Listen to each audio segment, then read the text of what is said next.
नमस्कार दोस्तों, स्वागत है आपका एसआरएम एग्ज़ाम गुरु यूट्यूब चैनल पर। और हम हमारे टीचिंग एग्ज़ाम्स के लिए लर्निंग थ्योरीज पढ़ रहे थे, अधिगम के सिद्धांत पढ़ रहे थे। और उसमें अगला जो सिद्धांत है हमारा वो है पावलोव का अनुकूलित अनुक्रिया का सिद्धांत, जिसको किसने दिया था? इवान पी पावलोव के द्वारा यह सिद्धांत दिया गया था।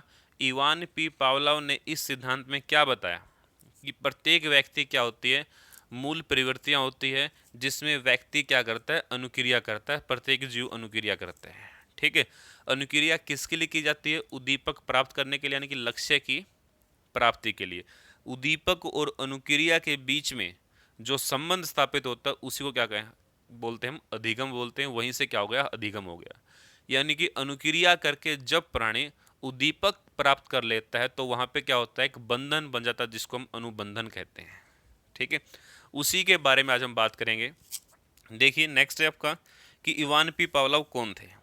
इवान पी पावलोव, तो आई पी पावलोव एक रूसी शरीर वैज्ञानिक थे। ठीक है। इनका पूरा नाम क्या था? इवान पेत्रोविच पावलोव जो था इनका पूरा नाम था। ठीक है। उसके बाद इन्होंने पाचन क्रिया के देहिकी का विशेष रूप से अध्ययन किया। ठीक है। पाचन क्रिया पर इन्होंने क्या किया? शोध किया। और उनका यह अध्ययन इतना लोकप्रिय हुआ कि 1904 में इसके लिए उन्हें नोबेल पुरस्कार भी दिया गया। ठीक है।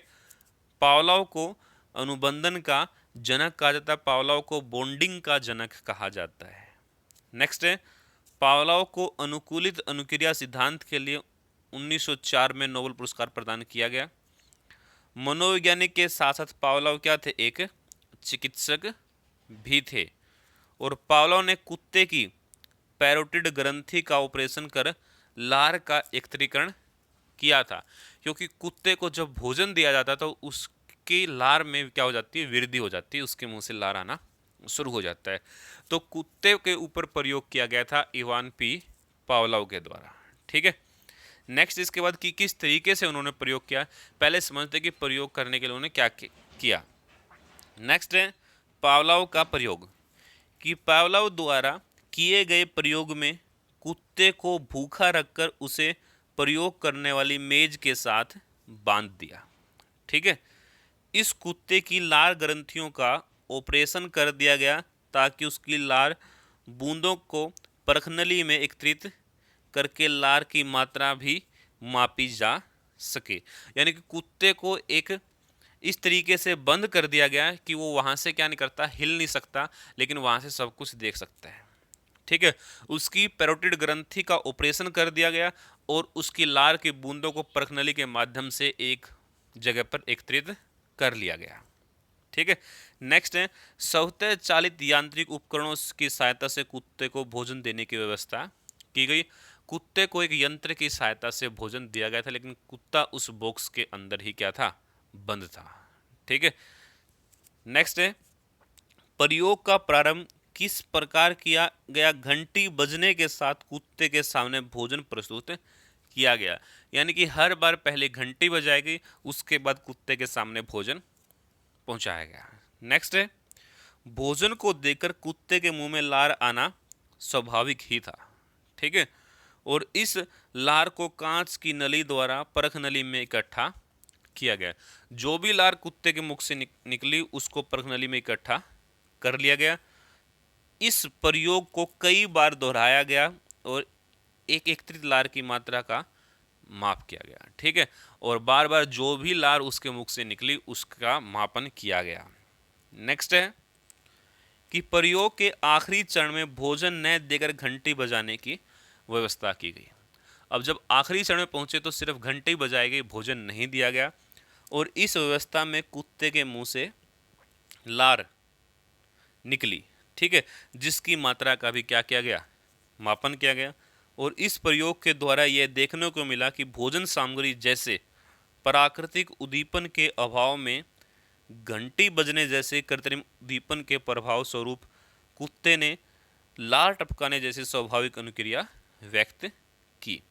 यानी कि पूरा जो सिद्धांत है वो किसके ऊपर बेस है? कि प्रत्येक व्यक्ति प्रत्येक प्राणी अनुक्रिया करता है, किसके लिए? अपना उद्दीपक, अपना लक्ष्य प्राप्त करने के लिए, ठीक है। और उद्दीपक को प्राप्त करने के लिए जो हमारी स्वाभाविक जो अनुक्रिया होती है उसको कृत्रिम तरीके से क्या किया गया? अनुबंधित किया गया। और कुत्ते के साथ भी इस प्रयोग के अंदर यही किया गया है कि भोजन मिलते ही कुत्ते का लार टपकाना स्वाभाविक था, लेकिन उसको अनुबंधित कर दिया गया किसके साथ? घंटी के साथ, कि घंटी बजेगी, कुत्ते को पता चल गया कि अब क्या भोजन आने वाला है। नेक्स्ट इसके बाद कि ये जो प्रयोग है कुत्ते पर इस तरीके से किया गया कि कुत्ते के सामने यहाँ पर से कुत्ता सब कुछ होते हुए देख सकता है, ठीक है।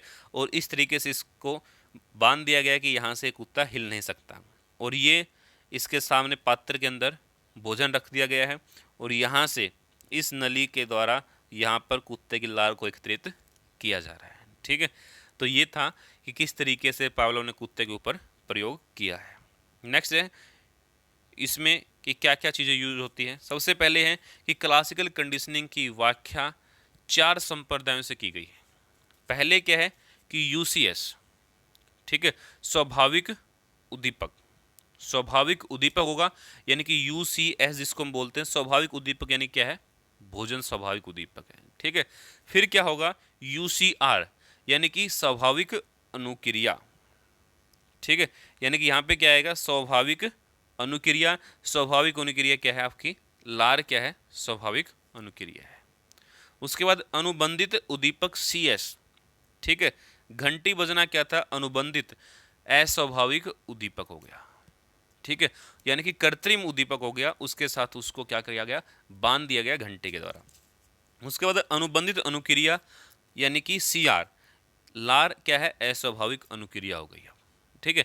तो इन सभी को एक पिक्चर के माध्यम से समझते हैं। देखिए किस तरीके से पहले क्या दिया गया? पहले किया गया स्वाभाविक उद्दीपक, ठीक है, जिसको हम क्या बोलते हैं? यूसीएस, ठीक है। इसकी वजह से क्या आया? स्वाभाविक अनुक्रिया हुई, जिसको क्या बोला गया? यूसीआर। और स्वाभाविक अनुक्रिया, स्वाभाविक उद्दीपक था भोजन और स्वाभाविक अनुक्रिया क्या हो गई? लार आ गई कुत्ते के मुख में। दूसरी बार क्या किया गया कि अस्वाभाविक उद्दीपक यानी कि सीएस प्लस में क्या दिया गया उसको? यूसीएस, यानी कि अस्वाभाविक उद्दीपक प्लस स्वाभाविक उद्दीपक दोनों दी गई, यानी कि घंटी भी बजाई गई और भोजन भी दिया गया। इन दोनों का रिजल्ट क्या मिला? स्वाभाविक उद्दीपक के लिए स्वाभाविक अनुक्रिया यानी कि लार आ गई कुत्ते के मुंह में। घंटी बजी, पहले भोजन दिया गया, कुत्ते के मुंह से लार आ गई। नेक्स्ट क्या किया गया? नेक्स्ट किया गया सीएस, यानी कि अस्वाभाविक उद्दीपक ही किया गया, यानी कि सिर्फ घंटी बजाए गए, जिसका रिजल्ट क्या निकला कि कुत्ते के मुंह में सिर्फ क्या आया? सीआर रिजल्ट मिला हमें, यानी कि कुत्ते के मुंह से फिर भी क्या आ गई? लार आ गई। यानी कि कुत्ता घंटी के साथ अनुबंधित हो चुका है कि घंटी बजेगी तो कुत्ते को भोजन दिया जाएगा। यानी कि घंटी बजना और भोजन देने के बीच में 3 से 5 सेकंड का समय होता था बस, ठीक है। इसके लिए सबसे जरूरी क्या है आपका? कि आपका यूसीएस और सीएस यानी कि स्वाभाविक उद्दीपक और अस्वाभाविक उद्दीपक प्रस्तुत करने का जो क्रम है आपका वो निश्चित होना चाहिए, ठीक है। यूसीएस और सीएस यानी कि स्वाभाविक उद्दीपक और अस्वाभाविक उद्दीपक से अधिक प्रभावशाली होना चाहिए, ठीक है। यानी कि स्वाभाविक उद्दीपक अस्वाभाविक उद्दीपक से क्या होगा? अधिक प्रभावशाली होगा। इसके लिए कोई बाह्य अनुरोध, अवरोध या फिर नहीं होना चाहिए कि बाहर से किसी तरीके से कुत्ते के पास और कोई आवाज़ नहीं जानी चाहिए, यानी कि कुत्ता डिस्टर्ब नहीं होना चाहिए।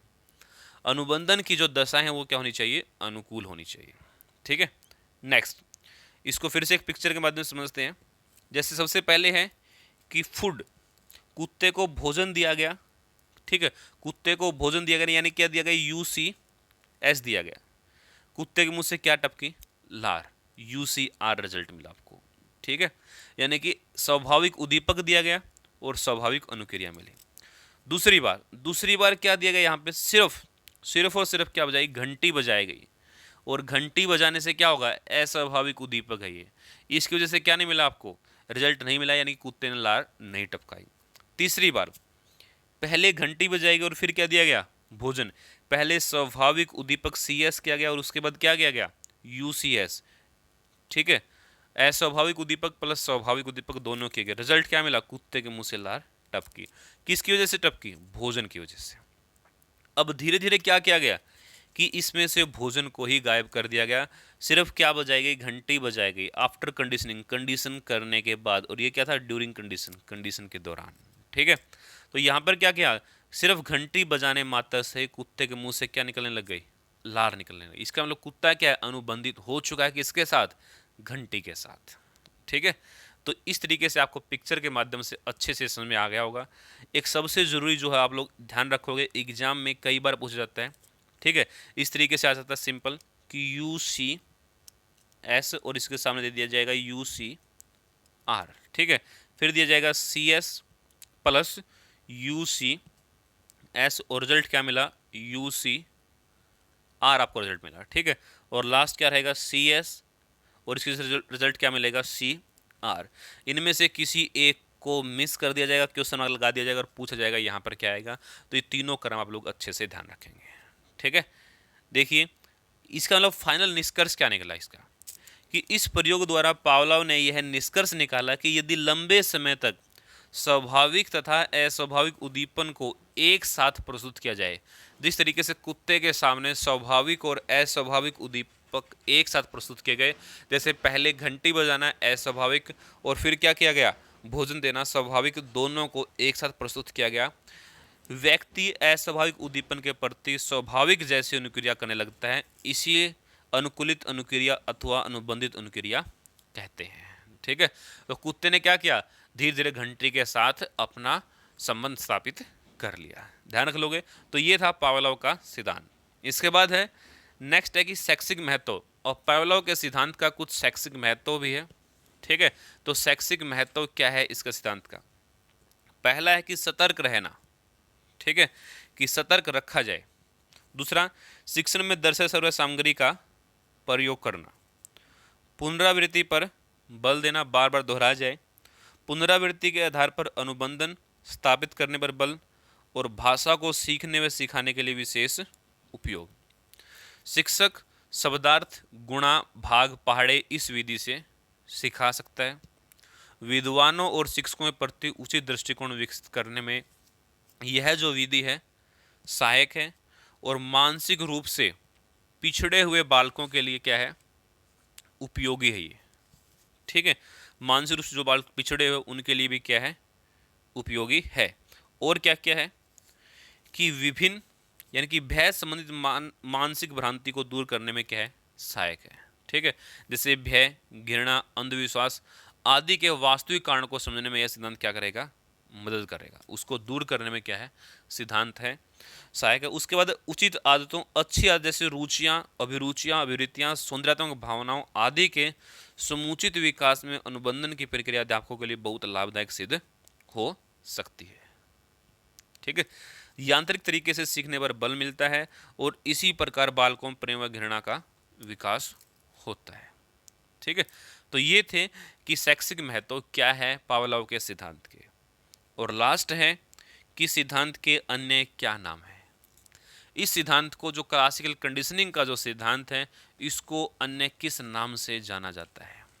ठीक है, क्लासिकल अनुबंधन सिद्धांत को किस किस नाम जाना जाता है। पहला है शास्त्रीय अनुबंधन का सिद्धांत, इसको हम कह सकते हैं। संबंध प्रतिक्रिया का सिद्धांत इसको कह सकते हैं। क्लासिक अनुबंधन सिद्धांत, अनुकूलित या अनुबंधित अनुक्रिया सिद्धांत, और टाइप एस सिद्धांत, या फिर CR थ्योरी। ये सब क्या है, पावलोव के सिद्धांत के नाम है। पावलोव के सिद्धांत को इनमें से किसी भी नाम से जाना जा सकता है। ठीक है, जब भी से इनमें से किसी भी तरीके से क्वेश्चन आए तो इसका मतलब क्या है, पावलोव का सिद्धांत पूछा जा रहा है।